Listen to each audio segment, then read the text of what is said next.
Hello everyone and welcome to the channel. I'm Emmanuel, I'm a Boeing 737 pilot and a member of PMDG's tech team.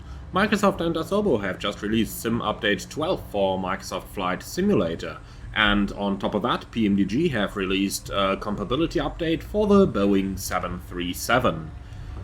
Some of you will have seen the video I released earlier today covering a statement from PMDG that said that when Sim Update 12 drops, there would be the need to fix an impending problem that the aircraft might have, and I've now taken that video offline since this fix has been released. So very important note here for all of you flying the PMDG 737, you have to update the 737 in order to be able to use it with Sim Update 12. Updating is easy and can be done through the PMDG Operations Center as always. Remember to run the Ops Center as administrator in order to be able to update. So, that much about the update of the PMDG 737. With that update installed, it is fully operable in the new Sim update. So let's talk a little bit about some of the new features of Sim Update 12. This is by far not going to be a complete list, so my apologies for that already. However, I've just picked 3 that I wanted to talk about that are new or that have been changed in this update, which I'm quite excited to try out to see how and if they work.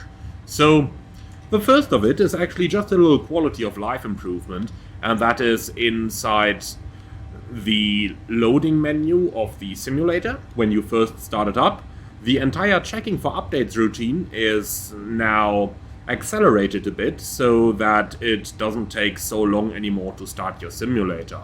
On my side, with the Alpha India group models installed, it always took like 10 minutes to get it started, so that's hopefully a thing of the past now. So let's talk about the next thing then. And the next one is probably the most important of all Sim Update 12 updates that I could find.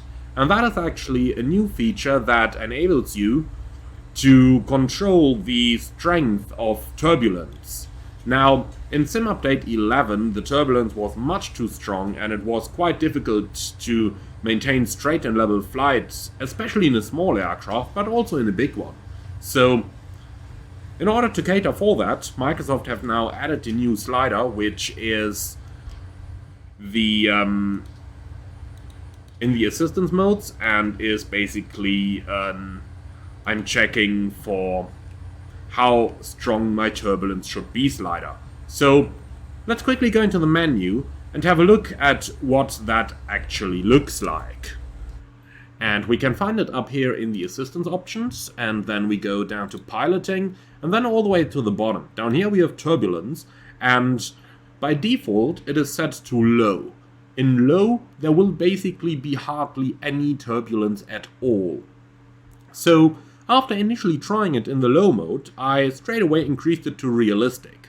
And it used to be my understanding prior to the release of the update that the realistic option in here would actually just be the Sim Update 11 turbulence. But I'm pleased to say that I've been pleasantly surprised that the realistic turbulence setting actually seems to be more realistic.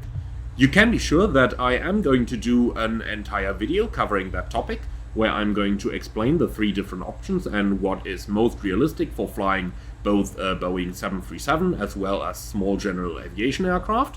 Or in the optimal case, that's hopefully going to be the same setting for both types of aircraft. However, until then, let me suffice to say that I am pleasantly surprised by flying in the realistic setting right now. I hardly need any input on my control column in order to make the 737 go straight. And if I'm looking outside my windows over here, that is pretty much what I would expect in weather conditions like these.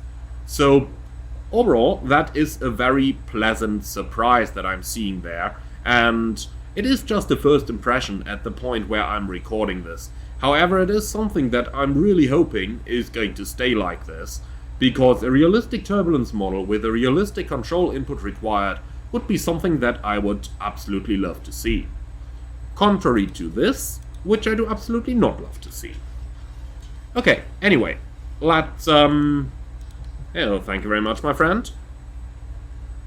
Successfully connected, it says. I'm gonna keep it at that. I'm not going to cut this out. However, I might accelerate it a bit, depending on how long this is actually going to take, because my simulator is frozen right now.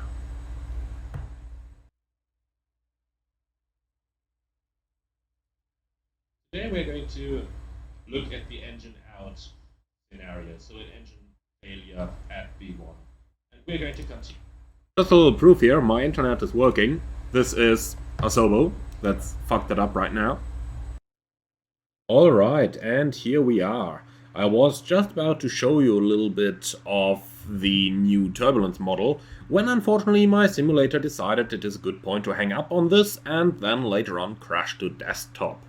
Anyway, let's quickly talk about the last item that I wanted to mention from the changelog that really hit me there. And that is a little bit down hidden in the weather menu, saying fixed an issue where incorrect weather was injected while retrieving new data, potentially causing abrupt wind and pressure changes as well as cloud popping. So that to me sounds like the dreaded wind bug that we've been ever so aware of.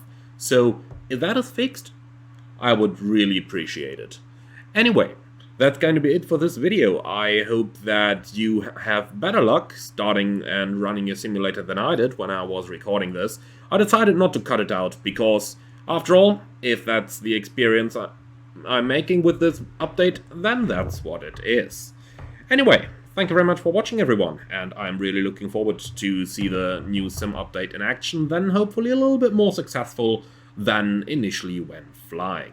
So, thank you very much for your attention, and I'm hoping to see you all again very soon.